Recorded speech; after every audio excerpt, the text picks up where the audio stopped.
Akello donne une dernière touche à la fresque réalisée dans le cadre du festival Ceci n'est pas un tag. Arrivé dans le street art depuis 2015 grâce au festival Street Art de Montreuil, Akello a continué de développer son univers fait de portraits d'enfants et d'animaux. Un univers que l'artiste franco-russe partage aujourd'hui pour la 8e édition du festival Ceci n'est pas un tag, un festival qui fait parler de lui dans le monde des graffeurs. On parle de festival Ceci n'est pas un tag comme d'un événement qui a déjà fait ses preuves, vu que c'est 8e édition cette fois-ci, et aussi comme quelque chose qui dure dans le temps, et les œuvres souvent sont pérennes. Contrairement aux autres festivals, de temps en temps il y a des festivals comme les vôtres, mais la bonne moitié, ils recouvrent leurs œuvres chaque année. Un festival qui attire maintenant de grands noms du street art, qui graffe dans les rues de Saint-Quentin, voire même qui anime des ateliers comme ici, avec Akello, qui a déjà une certaine expérience. Vu que je donne des cours dans une école et chez les particuliers, j'ai une certaine expérience.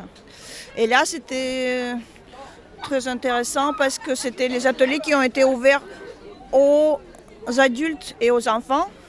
Donc, du coup, il y avait toutes les générations qui ont été présentes et c'était très intéressant. Regardez comment ils s'interagissent entre eux déjà et comment ils découvrent les choses qui sont assez simples et efficaces. En fait, le but, c'est de montrer qu'avec un certain savoir-faire pas énorme, on peut obtenir déjà une vraie œuvre. On peut donc en 1h30 repartir avec une œuvre personnalisée qui est faite de nos mains. Grâce à ces ateliers, le grand public peut s'imaginer dans un atelier d'artiste pendant quelques minutes, même si pour Akello, l'atelier c'est plutôt la rue et la toile, le mur. Je trouve que ça permet d'amener une autre vision de l'art.